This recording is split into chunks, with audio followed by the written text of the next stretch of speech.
I never thought I'd be the guy writing this kind of story, but here I am. My name's Jake and I'm 32. Been with my wife Emily for about 5 years. We got engaged last year and I've been planning our wedding for months, thinking everything was perfect. She seemed to be the one, you know. She was beautiful, smart, funny, everything I ever wanted, or at least I thought so. At first, everything felt normal. We were happy. We had our little routines, dinners, weekend getaways, movie nights. Nothing seemed out of the ordinary. But then little things started to change. Emily became more secretive, more irritated when I asked about her day. She'd brush it off, say she was stressed at work or tired. I noticed she was wearing more makeup, staying out later, and getting defensive when I asked where she'd been. I brushed it off as her being busy or maybe just stressed, but the nagging feeling in my gut kept growing. One day, I came home earlier than usual. I was planning a surprise dinner for her birthday, and I wanted everything to be perfect. As I walked into our apartment, I immediately noticed something was off. The lights were dim, the curtains drawn, and the faint smell of perfume hit me as soon as I stepped inside. That was strange because Emily always kept the apartment bright and cheerful. I called out, "Babe, I'm home early," but no answer. I went into the bedroom and that's when I saw her lying on the bed, fully dressed, texting on her phone with that guilty look on her face. I froze, my stomach clenched. She quickly closed her phone, looked at me with a fake smile and said, "Oh, you're home early. What's up?" I could see the panic in her eyes, but she tried to act casual like everything was fine. I pressed her about what she was doing, but she just shrugged and said she was talking to a friend. That didn't sit right with me. I started noticing other things after that. Her acting oddly around her phone, sneaking into the bathroom with it, deleting messages, hiding her whereabouts. And then it happened. One night I saw her get into a cab at 2:45 a.m. heading somewhere I didn't know. The next morning, I found her clothes missing from the closet and her phone was lit up with texts I couldn't ignore. That's when I decided to dig deeper. I wasn't going to let her lie anymore. I started looking through her messages, her emails, everything I could find. And what I found was honestly enough to make my stomach turn. She'd been sneaking around with her coworker, Matt, that's his name. They'd been meeting up for weeks, maybe longer. I saw pictures, fake texts, plans for secret meetups. My wife was cheating on me, not just with anyone but with my best friend. That's what really killed me, best friend. Someone I trusted, someone I had known for years. The worst part, she lied to my face every time I asked if she was seeing anyone else. She'd get bitchy, say I was being paranoid, that I didn't trust her, that I was overreacting. She'd twist everything around, accuse me of being insecure or jealous. But I wasn't stupid. I knew something was wrong, and now I had proof. The betrayal hit me like a punch in the chest. I didn't even know who she was anymore. My wife, Emily, who I thought loved me, was out there sneaking around with someone I cared about, someone. I called my best friend. I kept quiet for a few days, just trying to process what I'd seen. I felt angry, sad, betrayed all at once. I kept asking myself if I ever really knew her. Was she always like this? Did I miss the signs, or was I just blind because I loved her? The confusion was overwhelming. I didn't want to confront her without a plan, but the more I thought about it, the more clear it became that I couldn't just pretend none of this was happening. I needed to face her, to hear what she had to say. I didn't think she'd admit the truth easily, but I knew I had to confront her. I had to get answers, even if it meant tearing everything apart in the process. The day I decided to confront her, I was nervous, but also furious. I couldn't keep pretending everything was fine, not after what I'd uncovered. I remember sitting on the edge of the bed, trying to steady my breathing, trying to figure out what I was going to say. Emily was in the kitchen humming some stupid tune, acting like everything was normal. I knew better. I couldn't just blurt it out right then and there, so I waited for her to finish her coffee, then pulled her into the living room. I looked her straight in the eyes and said, "Emily, I need to talk to you, honestly. I've seen things I know about Matt, about what you've been doing. Tell me the truth. Are you cheating on me?" Her face went pale for a second, then that bitchy smirk came back. "Oh, really? You're going to accuse me of that? You're acting crazy, Jake. You're paranoid." I felt my blood boil. I told her I had proof, that I knew everything. She rolled her eyes and started to lie, quick and smooth, like she was rehearsed. "Look, Jake, you don't understand. It's just sex. It's not a big deal. Matt and I were just friends. We talk, we hang out, that's all. You're making a huge deal out of nothing." That's when I lost it. Her tone, her attitude, so dismissive, so careless of how much she was hurting me. I told her I'd seen the messages, the pictures, everything. At that point, her mask cracked just a little. She snapped back, "You're crazy. If you think I'd do something so stupid. You're insecure, you don't trust me. You're just jealous because I'm more successful than you, that's all this is." I couldn't believe her. She was lying so effortlessly, like it was all a game to her, but I wasn't buying it. I told her I didn't want to fight, I just wanted the truth. And I told her that if she'd been cheating on me, I was done. I was done with her lies, her manipulation, her fake face. That's when she got really angry. She started shouting, calling me names, saying I was overreacting and that I was ruining everything for her. She said she loved me but that she needed something more from her life, that she was bored, that I was too predictable. Honestly, her words felt like a punch in the gut. She was throwing everything she had at me, blame, guilt, her bitchy attitude, all to dodge the truth. I wanted to believe she was lying. I really did. But deep down, I knew I had all the evidence. I knew she'd been lying to my face for months. That betrayal cut deep. I felt frozen, like I was staring into the abyss. I wanted to scream, to cry, but all I could do was stand there and watch her turn the situation around, making herself the victim. That's her personality, bitchy, manipulative, always twisting things to her advantage. I'd been blinded by love, but now I saw her for what she really was, a liar, a cheater, a manipulator. That night I stayed up thinking about everything, the lies, the betrayal, the fact that my best friend had betrayed me too. I never thought someone I trusted would do something like this. It was like my whole world had been turned upside down. I kept asking myself if I'd missed the signs, if I was just naive. I thought about all the moments I'd ignored, the little things she brushed off, the times she got defensive when I asked where she was. It all made sense now. She'd been sneaking around behind my back and she'd lied to my face about it. I felt so stupid for trusting her, for believing she was the one. I knew I had to make a choice. I could try to fix this or I could walk away. Honestly, I wasn't sure I could forgive her after this. I felt so betrayed, so hurt, I didn't know if I even wanted her in my life anymore. But I also knew I needed some time to process everything. I told her I'd be staying at my brother's place for a few days. I just needed space to think without her messing with my head more. The look she gave me, so bitchy, so dismissive, made me realize I'd never truly known her. Maybe I never really knew what love was, or maybe I just blindfolded myself for too long. Either way, I was done pretending everything was okay. That confrontation was the beginning of the end. After I left her that night, I didn't sleep much. My mind was racing with 1,000 thoughts, rage, disbelief, heartbreak. I kept replaying her words, her smirk, the way she dismissed everything I said. It was like I was living in some bad dream that I couldn't wake up from.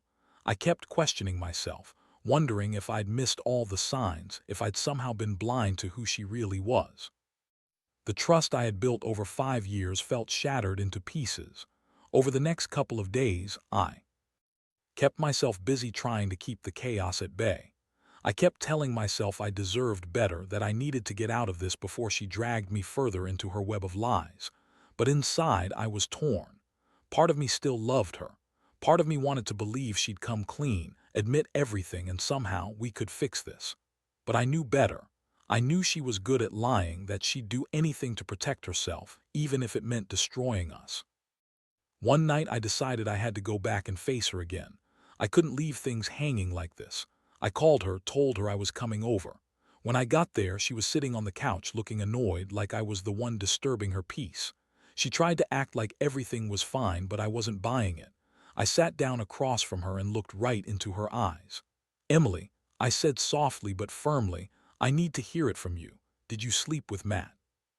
Her face twisted into that bitchy sneer she always used when she thought she was better than everyone else. "You really want to hear me say it? Fine. Yeah, I did. It meant nothing. It was just sex, Jake. It's not a big deal. You're overreacting as usual. You always think you're so perfect, so innocent, but you're not. You're just insecure and jealous. This doesn't mean anything. We're still fine." I felt my stomach turn. Her words, her attitude, they made me sick. She acted like she was the victim, like I was the crazy one for confronting her. The way she dismissed the entire thing like it was just some meaningless fling made me realize she had no remorse, no regret. She genuinely believed she was justified in her lies. That's when I saw that she had no intention of stopping or even caring about what she'd done. I looked at her and said, "You lied for months. You betrayed me with my best friend. And now you're acting like it's no big deal. How can I trust you anymore? How do I know you won't do it again?" Her eyes narrowed and she snapped back, "You don't get to accuse me of anything. I'm sick of your paranoia. If you're so convinced I'm cheating, maybe. You're the one with issues." That was the moment I knew I couldn't keep going like this. I couldn't keep pretending that everything was okay when I was sitting there, staring at the woman I loved, who was so dismissive of my feelings, so indifferent to my pain. I felt a mixture of anger and sadness. Anger that she had done this, and sadness because I still loved her, and part of me wanted to believe she'd change, that she'd come clean. But deep down, I understood that the woman I loved was gone. She turned into someone else entirely, someone capable of lying, cheating, and then shrugging it off like it was nothing. In that moment, I made a decision. I told her I was done. I couldn't do this anymore. I needed to think about what I wanted, about my own future, and that I wouldn't be part of her game anymore. I stood up, told her to leave my house and that I'd call her later. She looked at me with that bitchy smirk like she was already planning her next move. But I didn't care. I knew what I had to do. As I watched her walk out the door, I felt this strange mix of relief and despair. Part of me felt free, like finally, I was shedding a weight I'd carried for too long. But another part of me was empty, hollow, realizing I'd lost the woman I thought I knew. That betrayal had shattered everything. I didn't know if I'd ever be able to trust again, or if I'd ever find someone who'd love me without lying or sneaking behind my back. All I knew was that I was done pretending, done hiding my pain, done being the fool who believed in fairy tales. It was over, and now I had to pick up the pieces and figure out what came next. The days that followed were the hardest I've ever gone through. I stayed at my brother's place trying to clear my head, but everywhere I looked, memories of Emily kept flooding back. The good times, the laughs, the plans for our future, all tainted now by her betrayal. I kept asking myself how I missed the signs, how I could have been so blind. It felt like I'd been living in some kind of bubble, thinking I had the perfect wife, while behind my back she was sneaking around with Matt, my best friend. Every time I closed my eyes, I saw her at that hotel, sneaking out at 3 a.m., her face flushed with guilt and excitement. That moment replayed in my head like a bad movie on repeat. The worst part, I knew she lied to my face about everything, about her and Matt, about her feelings, about the whole damn thing. She kept insisting she loved me, that it was just sex, that she didn't mean anything. But I saw through her. I saw her paranoia, her bitchy smirk, how she tried to manipulate her way out of the truth. That's when I realized she wasn't just a liar, she was a master at deception. I also couldn't shake the feeling of betrayal from Matt, my best friend. We'd gone on trips together, watched football, played poker, shared everything. And he was in on her lies. I kept wondering how long this had been going on, how many times they'd been together behind my back. It made me sick to think about what I'd missed, what I'd trusted. I kept questioning whether I'd been a fool to believe they were just friends. During those days, I started to look at everything differently. I saw her in my mind, the way she'd roll her eyes when I tried to talk about my feelings, her bitchy attitude when I asked about her day. She always dismissed me like I was beneath her. Now I knew it was because she was hiding something. She was hiding everything. That realization hit me harder than anything else. She'd been lying to me from the start. My wife, the woman I was planning a lifetime with, had been sneaking around with Matt, lying, making a fool of me. The betrayal cut so deep I felt like I was drowning. I couldn't eat, couldn't sleep. Every little thing reminded me of her, her perfume on her clothes, the way she used to laugh at my jokes, the way she'd look at me with that bitchy smirk when she was annoyed.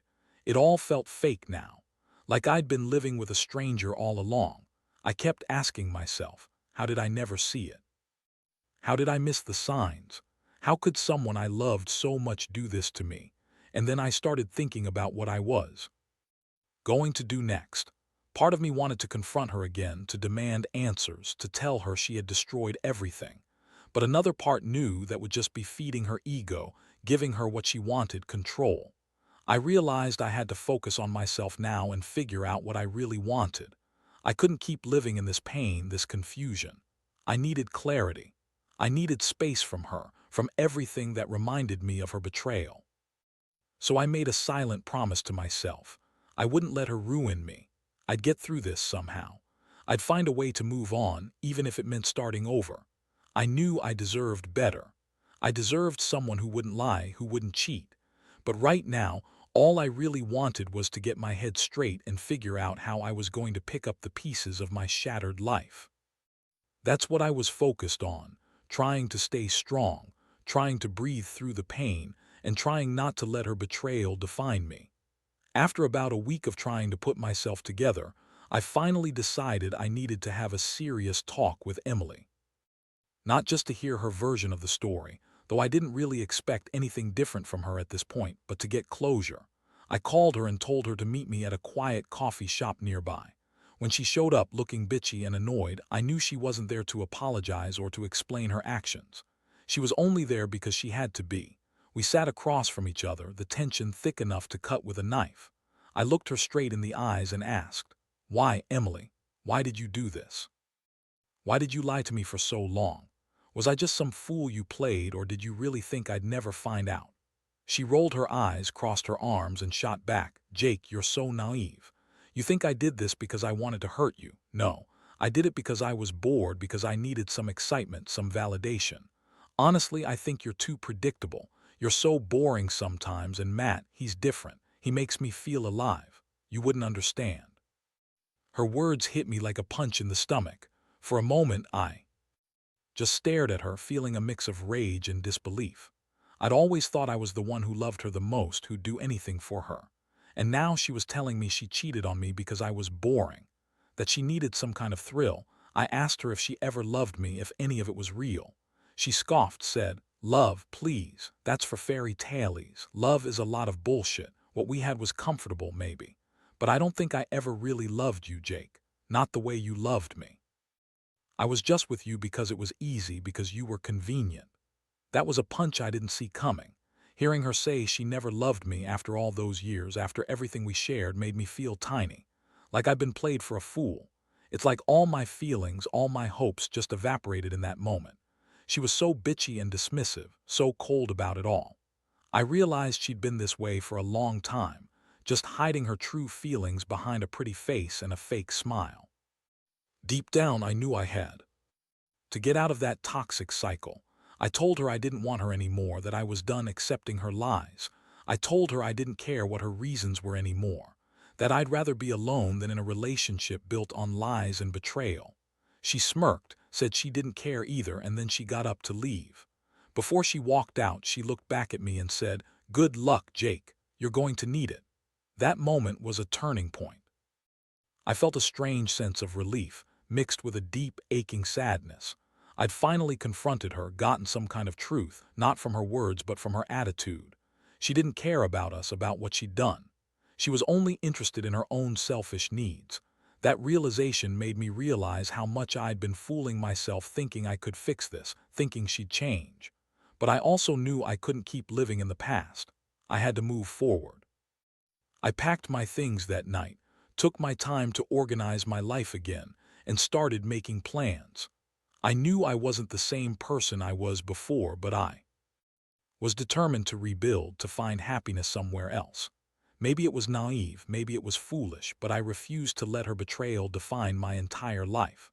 I wanted to be better, stronger, and most importantly, I wanted to be free from her manipulation and lies. That's the thing about betrayal. Sometimes it forces you to see the truth about yourself, about what you deserve, and about the kind of person you refuse to become. And I knew I deserved honesty, loyalty, and respect. From her, from Matt, from anyone who thought they could get away with this kind of bullshit. It was a painful lesson, but a necessary one. I might be hurting now, but I'd heal. And one day, I'd find someone who truly valued me, someone who wouldn't lie or cheat. Until then, I was just trying to breathe and figure out what's next. Looking back now, I realize how much this whole experience changed me. It's like I wasted years of my life believing in something that was just an illusion. I loved her, trusted her, and in the end she turned out to be someone I barely recognized. The worst part is, she left me with more questions than answers. Why did she do it? Was she ever really mine? Did I ever really know her at all? Those questions still haunt me sometimes, but I've learned to accept that some things are just beyond understanding. The funny thing is, I don't harbor hatred for her anymore. That kind of anger only weighs you down. Instead, I feel a strange sense of relief, like I finally took control of my life back. I've started focusing on myself, on what I want and need. I've gone back to the gym, started seeing friends again, and even took up a new hobby I'd always been interested in. Slowly, I'm rebuilding my confidence piece by piece. It's not easy, some days are still tough. I catch myself thinking about her, about the betrayal, about how I was so blind. But then I remind myself, this pain is temporary, it's part of healing. I've also learned a lot about trust and boundaries. Never again will I ignore the red flags, no matter how much I love someone. Never again will I dismiss my gut feelings. I now understand that love isn't about sacrificing your happiness or ignoring the signs of betrayal. It's about mutual respect, honesty, and loyalty. If those aren't there, then it's not real love. And as for Matt, my so-called best friend, I've cut him out of my life entirely. I don't need that kind of betrayal in my life. The friendship, the memories, all of it gone. I don't want to carry around that kind of toxicity anymore. It's a lesson, hard but necessary. Trust is fragile, and once broken, it's nearly impossible to repair. So here I am, a little older, a lot wiser. Still hurting, yes, but also stronger. I've come to accept that some things happen for a reason, even if that reason isn't clear right now. I've learned that I don't need anyone who lies or manipulates to be happy. I can be alone and still be at peace. The biggest lesson: never settle for less than you deserve. Never ignore the signs, and never let anyone make you feel like you're not enough. I don't hate Emily anymore. I don't even feel bitter. I just feel free. Free from the lies, from the betrayal, from the illusions I once clung to. That pain has made me realize what I truly want in life: genuine happiness, honesty, and someone who truly cares for me. Maybe someday I'll find that again, but for now I'm content to focus on myself, to rebuild, to move forward. Honestly, if I could give one piece of advice to anyone reading this, it's this: trust your instincts. If something feels off, it probably is.